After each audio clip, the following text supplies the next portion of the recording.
주님 봉헌 축일이고 성 요한 바오로 2세 교황님께서 제정하신 축성생활의 날이기도 합니다. 한국교회가 올해 축성생활의 해를 보내고 있는데 그 중에서 또 축성생활의 날이니 오늘은 아주 겹경사인 날입니다. 수도생활은요, 축성생활 또는 봉헌생활이라고 불리우는데 이것은 관점에 따라 다르게 말하는 거예요. 하느님께서 수도자의 삶을 축성해 주신다라는 관점에서 축성생활, 또 수도자가 스스로 온전히 바친다라는 의미에서 봉헌생활이라고 합니다. 즉, 하느님께 대한 사랑으로 수도자가 자신의 전 존재를 온전히 하느님께 봉헌하고 살면 하느님께서 뭘 해주신다? 축성해 주신다. 네, 그 뜻입니다. 그래서 오늘은 전 세계 수도자들이 자기가 얼마나 온전히 하느님께 봉헌하고 살아가고 있는지를 돌아보는 날입니다. 또 매일매일 자기를 비우고 내려놓고 새롭게 바치는 삶을 살고 있는가 반성해보는 날이에요. 이런 봉헌 생활에 아주 좋은 모범이 성경에 나오는데 어디 나올까요? 항상 어디 나올까요? 라고 물어보면 항상 오늘 복음에 나옵니다. 오늘 복음에 시메온은 참 좋은 모범이에요. 시메온은 한평생 하느님께 충실했다. 의롭고 독실하며 이스라엘이 위로받을 때를 기다렸다. 성전에 봉사하면서 성령이 늘 그의 위에 머물렀다. 수도 생활은 이렇게 일시적으로 헌신하는 게 아니라 평생을 지속해서 봉헌하는 거예요. 그러니 우리들의 신앙생활도 순간적인 열심보다는 지속적인 충실함이 더 중요하다.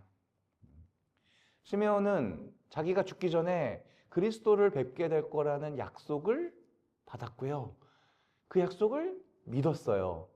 그래서 결국 약속이 이루어지나요? 이루어집니다.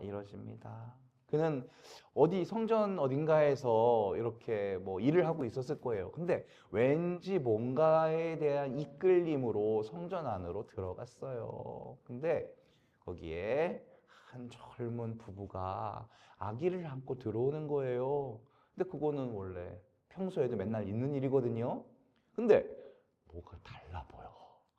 얼굴이 환한 게 뭔가가 좀 너무 고귀하고 거룩하고 뭔가 똑바로 못 쳐다볼 것 같고 그 아기가 얼굴을 보이는데 뭔가 눈이 부셔.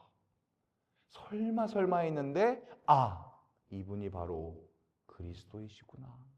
심장이 얼마나 쿵쾅거렸을까요? 저는 이번에 이 묵상을 하면서 심장 소리가 너무 크게 들려가지고 깜짝 놀랐어. 심장이 터지려고 했을 겁니다.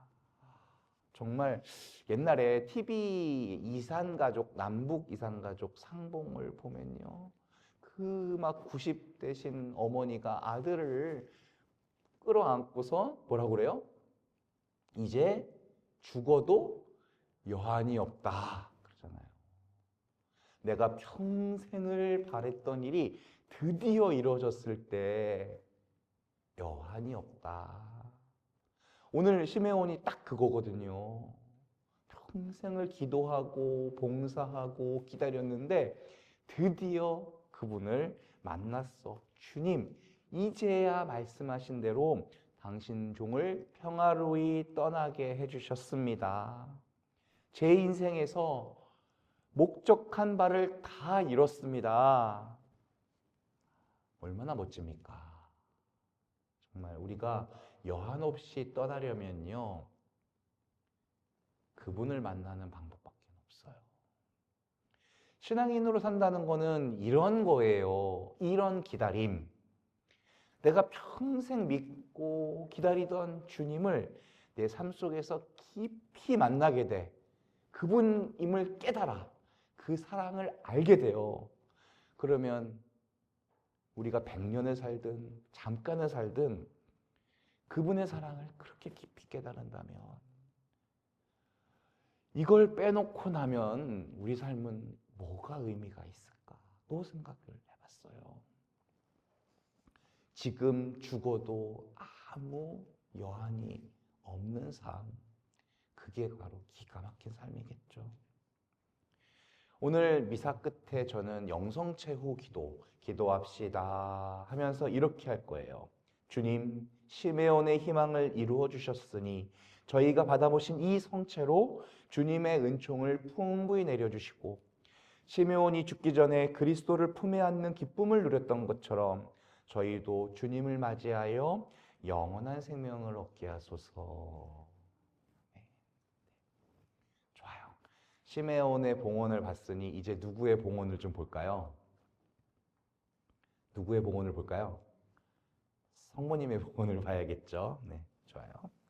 율법에서는 아기를 낳은 산모는 부정한 몸이어서 남편과 떨어져 있어야 됐어요. 몸에 피를 묻혔기 때문이다. 어처구니가 없죠. 네.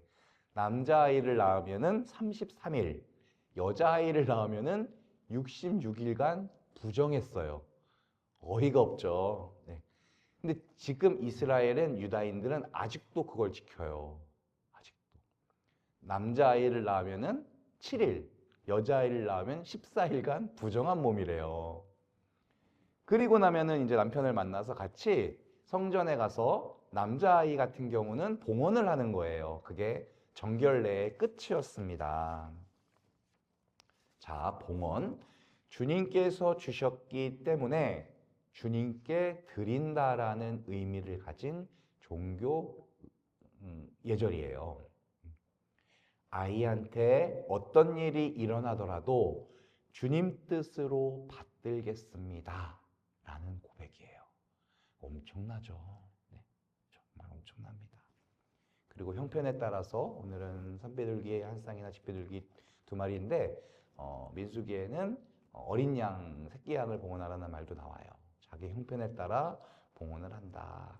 성모님께서는 비둘기 한 쌍을 봉헌하셨습니다. 자, 우리 신앙인들도 이런 봉헌의 삶을 살아야겠죠. 세례성사로 나를 선택해 주셨잖아요. 그러면 매일매일 나에게 일어나는 사건을 주시는 것으로 여겨야 합니다. 기쁘고 즐거운 일은 봉헌하기가 쉬워요. 고통스러운 일은요, 봉헌하기가 쉽지 않아요. 내가 억울한 일을 당하고 있어요. 근데 주님께서 주셔서 감사합니다. 쉽지 않죠? 이거는 신앙이 없으면 불가능합니다. 그러면 우리는 신앙이 있잖아요? 그럼 시도라도 해봐야 될 거 아니야, 그죠? 시도라도. 그 시도를 했다가 그게 진짜 기쁨으로 돌아온다면 나는 그때 봉헌의 삶이 뭔지를 알게 되는 거다. 성모님께서는 아들 예수님의 생애와 함께 하면서 영혼이 칼에 꿰뚫리는 듯한 고통을 느끼셨대요. 그걸 이제 아시게 된 거야, 미리. 이거는 우리가 예수님을 따를 때 반드시 겪게 되는 내 마음의 고통과 갈등을 의미하기도 합니다. 자, 이런 고통은 성령께서 우리와 함께 하고 계시다라는 증거예요. 우리 마음 안에 교만이 있죠. 아집, 거짓, 탐욕, 이런 죄가 드러나기 시작하면 우리는 아플 수밖에 없어요. 예수님을 진짜로 만나면요, 어제의 나는, 조그맣가의 나는 도전을 받게 되어 있어요. 내 죄가 생각나면서 아프고 괴로워요. 근데 이게 회복과 치유의 시작이다 라는 거예요. 히브리서 4장 12절에는 하느님의 말씀은 살아있고 힘이 있으며 어떤 쌍날칼보다도 날카롭다. 그래서 사람 속을 꿰찔러 혼과 영을 가르고 관절과 골수를 갈라 마음의 생각과 속셈을 가려낸다라고 되어 있어요. 하느님을 진짜 만나게 되면요, 우리 마음이 도려내는 듯한 아픔을 겪게 될 거다. 하지만 이것은 치유의 과정이다. 상처에 소독약을 바르면 따갑잖아요. 고름을 짜내야 되면 아프잖아요. 우리 심리 상담을 받을 때도 과거의 상처들을 이렇게 들춰내야 되거든요. 아파요. 예수님을 마음에 모시면 이렇게 아프고 낯섭니다. 하지만 이게 점점 변화되면서 새살이 돋으면서 주님과 사람과의 관계 안에서 마음의 문이 열리면서 어느 순간부터는 내 마음을 드러내는 게 두렵지가 않게 된다. 정말로 떳떳한 삶을 살게 된다. 제발 그렇게 됐으면 좋겠어요. 공자께서는 아침에 도를 들으면 저녁에 죽어도 좋다라고 했어요. 우리도 주님이 주신 그 희망을 품고 그 희망에 따라 살아보면 어떨까요? 그러면 이 세상이 주는 어떤 돈, 명예, 권력 이게 아니라 주님을 차지하게 된대요. 그러려면 지금 이 순간을 소중하게 살아야 돼요. 지금 여기서. 지금 이 순간이 우리 삶의 마지막 기회일 수도 있고요. 지금 여기가 주님을 만나는 자리니까 그래요.